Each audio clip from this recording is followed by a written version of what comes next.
नमस्कार, स्वागत है आपके अपने YouTube channel SGY science classes में और मैं हूं आपका मित्र राम मूर्ति। तो साथियों, इस वीडियो लेक्चर में हम लोग बातचीत करने के लिए आए हैं BPSC TRE 4.0 और बिहार पुलिस के लिए कुछ महत्वपूर्ण GK GS से संबंधित प्रश्नों पर। और चलिए बिना देरी किए शुरू करते हैं अपने इस पाठशाला को। और आप तो खुद ही लाइक शेयर सब्सक्राइब कर दीजिएगा, ये मुझे पूर्ण विश्वास है। तो आपको हमारा वीडियो अच्छा लगे तो इसे लाइक शेयर सब्सक्राइब आप कर सकते हैं। तो ये रहा आज का पहला प्रश्न आपके स्क्रीन बोर्ड पर। प्रश्न को पढ़िए और जवाब दीजिए। कहता है कि आकाशगंगा की निकटतम स्पाइरल गैलेक्सी कौन सी है? Dwarf Galaxy, sunflower Galaxy, Andromeda Galaxy या पिनव्हील गैलेक्सी। तो जो अपना आकाशगंगा है उसके सबसे नज़दीक का जो स्पाइरल गैलेक्सी है वो है एंड्रोमेडा। क्या है? एंड्रोमेडा गैलेक्सी है। अब इसका विश्लेषण आपको यहाँ देखने के लिए मिल सकता है कि आकाशगंगा की निकटतम स्पाइरल गैलेक्सी एंड्रोमेडा यानी देवयानी गैलेक्सी है। एंड्रोमेडा सर्पिलाकार तारा पुंज है जिसे M31 के रूप में भी जाना जाता है तथा इसमें लगभग 1 ट्रिलियन तारे विद्यमान हैं। इसमें कितने तारे हैं? 1 ट्रिलियन तारे हैं। 2.5 मिलियन प्रकाश वर्ष दूर स्थित यह आकाशगंगा पृथ्वी से इतनी करीब है कि शरद ऋतु के दौरान यह आकाश में एक सिगार के धुएं के आकार के रूप में दिखाई देते हैं। यानी ये हमारे आकाशगंगा के सबसे करीब का ये आकाशगंगा है और इसे देवयानी भी कहा जाता है। ये शीत ऋतु में दिखाई देते हैं। कब दिखाई देते हैं? शीत ऋतु में आकाश में दिखाई देते हैं।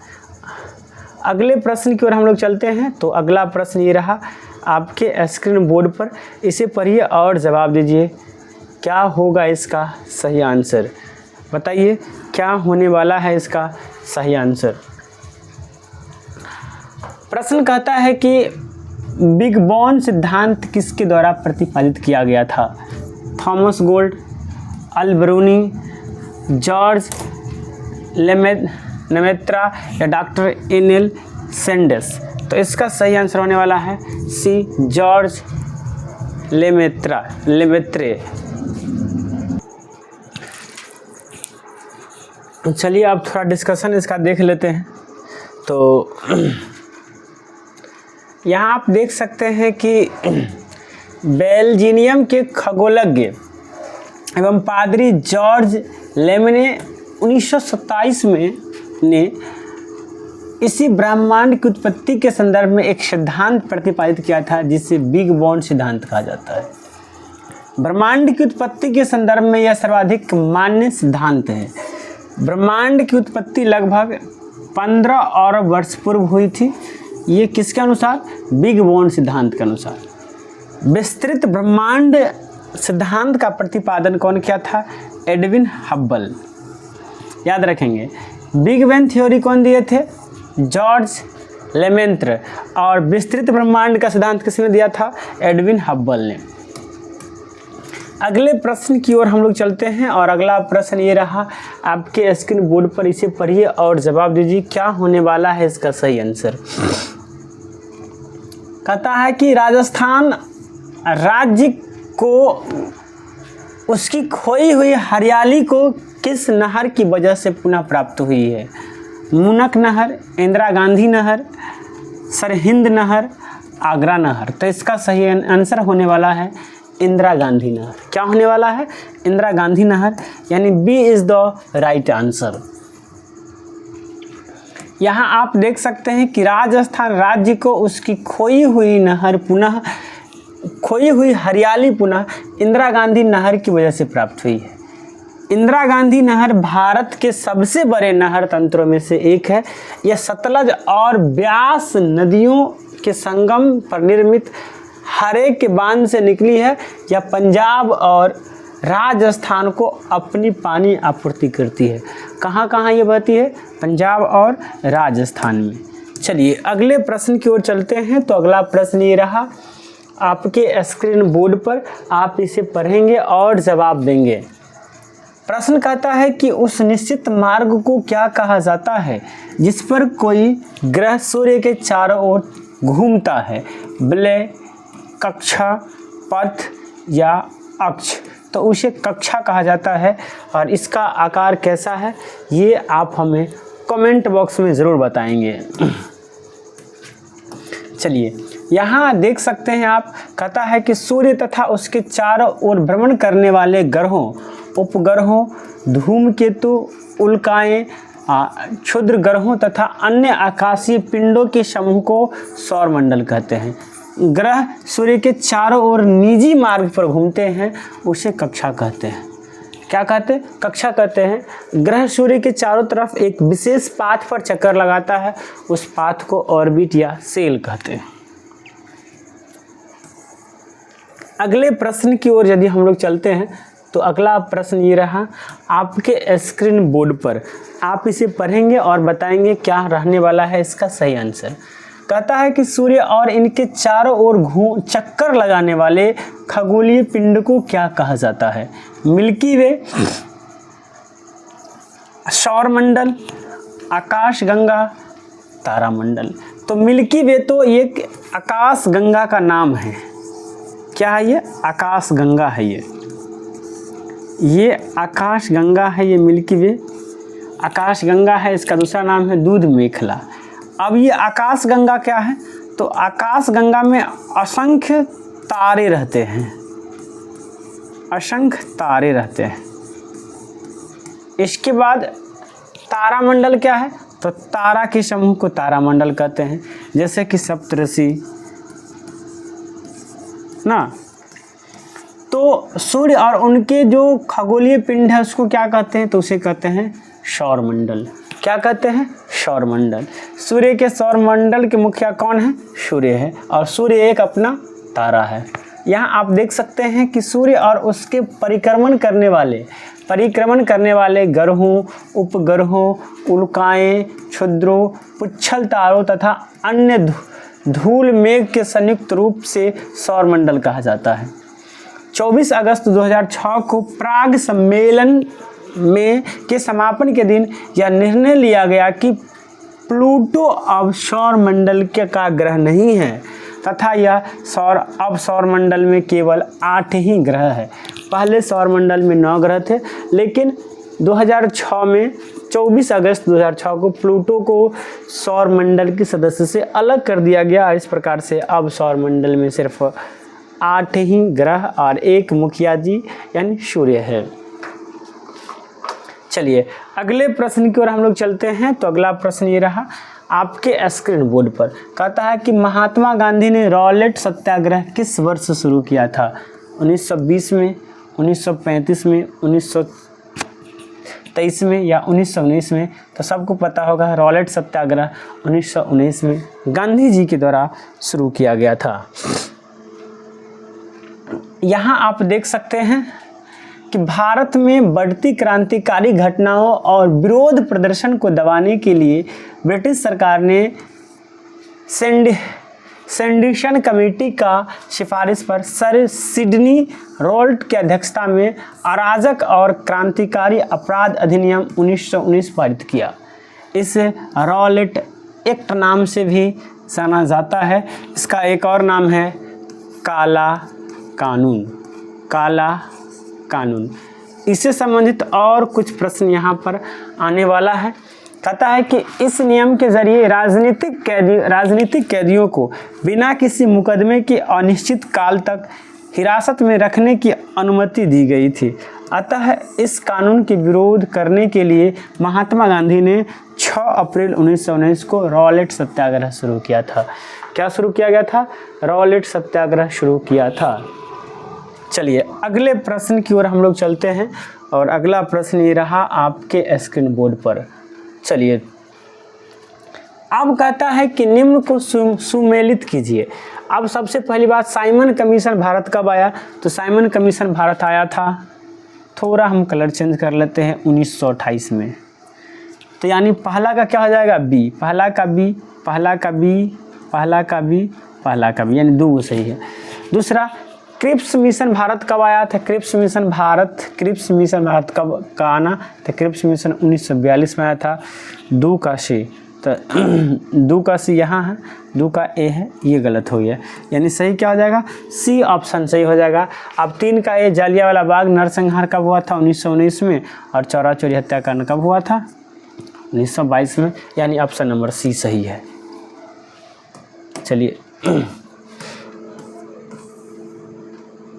यहाँ आप देख सकते हैं, साइमन कमीशन का भारत आना 1928, क्रिप्स मिशन का भारत आना 1942, जालियांवाला बाग नरसंहार 1919 और चौरा चोरी हत्याकांड 1922, यानी इस प्रकार से सी जो है वो अपना सही आंसर है।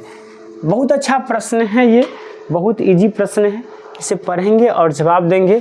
कहता है कि न दलील, न वकील, न अपील, न टिप्पणी इनमें से किससे संबंधित है? चार्टर अधिनियम, रॉलेट एक्ट, विनिमय अधिनियम या पिट्स इंडिया एक्ट? तो इसका संबंध है रॉलेट एक्ट यानी काला कानून से।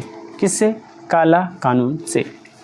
अब यहाँ पर आप कुछ इससे संबंधित कुछ प्रमुख बातें हैं, जैसे कि रॉलेट एक्ट मार्च 1919 में पारित किया गया था, जिसका उद्देश्य उभर रहे राष्ट्रीय आंदोलन को कुचलना था। यानी रॉलेट एक्ट का मुख्य उद्देश्य क्या था कि भारत में जो राष्ट्रीय आंदोलन उभर रहा है उसे कुचला जाए। रॉलेट अधिनियम के द्वारा अंग्रेजी सरकार जिसको चाहे जब तक चाहे बिना मुकदमा चलाए जेल में बंद रख सकती थी। इसलिए इस कानून को न दलील, न अपील, न वकील कानून के रूप में भी जाना जाता है। इसका एक और नाम है काला कानून, काला कानून। और इसी कानून को विरोध करने के लिए गांधी जी रॉलेट सत्याग्रह किए थे। इसे सिडनी रॉलेट की अध्यक्षता में गठित सेडिशन समिति की सिफारिश के आधार पर बनाया गया था। मतलब इसके समिति कौन थे? सेडिशन समिति थे, और इसकी अध्यक्षता कौन किए थे? Sydney Rowlatt. अगले प्रश्न की ओर चलते हैं। तो अगला प्रश्न ये रहा आपके स्क्रीन बोर्ड पर, इसे पढ़िए और जवाब दीजिए क्या होने वाला है इसका सही आंसर। कहता है कि उस नेता का नाम बताइए जिसके विरोध के कारण 1928 में कांग्रेस और मुस्लिम लीग के बीच समझौता की सभी उम्मीदें समाप्त हो गई थी। MR Jayakar, sir Mohammad Iqbal, Jawaharlal Nehru, Mohammad Ali Jinnah. तो इसका सही आंसर होने वाला है एमआर जयकर। कौन होगा? एमआर जयकर। आप यहाँ देख सकते हैं कि एमआर जयकर के विरोध के कारण 1928 में कांग्रेस और मुस्लिम लीग के बीच समझौता के सभी उम्मीदें समाप्त हो गई थी। क्या हो गई थी? सभी उम्मीदें समाप्त हो गई थी। चलिए अगले प्रश्न की ओर चलते हैं, और अगला प्रश्न ये रहा आपके स्क्रीन बोर्ड पर, इसे पढ़िए और जवाब दीजिए। अगले प्रश्न की ओर चलते हैं। तो कहता है कि इनमें से किस वर्ष में आईएनसी यानी इंडियन नेशनल कांग्रेस को लाहौर सत्र में पूर्ण स्वराज को भारतीय राष्ट्रीय कांग्रेस के लक्ष्य के रूप में स्वीकार किया गया था? 1931, 1928, 1929 या 1939? तो इसका सही आंसर होने वाला है 1929। यह अधिवेशन कब हुआ था? 31 दिसंबर 1929 को। आप यहाँ पर देख सकते हैं कि 31 दिसंबर 1929 को कांग्रेस के लाहौर अधिवेशन में जवाहरलाल नेहरू की अध्यक्षता में प्रस्ताव पारित कर भारत के लिए पूर्ण स्वराज की मांग की गई थी। कांग्रेस के लाहौर अधिवेशन में पारित किए गए कुछ ऐतिहासिक प्रस्ताव इस प्रकार है। इस अधिवेशन में नेहरू समिति की रिपोर्ट को बिल्कुल निरस्त कर दिया गया था। मतलब इसमें जो नेहरू समिति के जो अध्यक्ष था, जो रिपोर्ट था, उसको क्या कर दिया गया था? निरस्त कर दिया गया था। चलिए अब हम लोग अगले प्रश्न की ओर चलते हैं, और अगला प्रश्न ये रहा आपके स्क्रीन बोर्ड पर। प्रश्न कहता है कि निम्नलिखित में से कौन सी अदिश राशि है? संवेग, बल, द्रव्यमान और वेग। तो संवेग सदिश राशि है, ये भी सदिश और ये भी सदिश है। अदिश राशि क्या हो जाएगा? द्रव्यमान। क्या हो जाएगा? द्रव्यमान एक अदिश राशि है। चलिए अगला प्रश्न कहता है कि निम्नलिखित में से में से किस में केवल परिमाण होता है, दिशा नहीं होती? संवेग में, विस्थापन में, कार्य में या बल में? तो कार्य में केवल परिमाण होता है।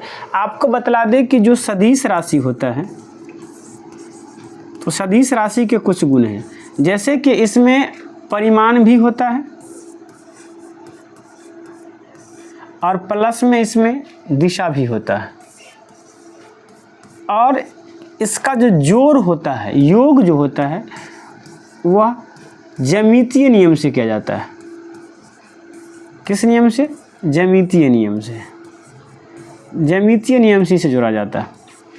लेकिन अगर हम लोग अदिश राशि की बात करते हैं, किसका? अदिश राशि का। तो अदिश राशि जो होता है उसमें केवल परिणाम होता है। केवल क्या होता है? परिमाण। केवल परिमाण होता है, और इसका योग जो होता है ये सामान्य बीजगणितीय रूप में नियम से किया जाता है। सामान्य बीजगणितीय नियम।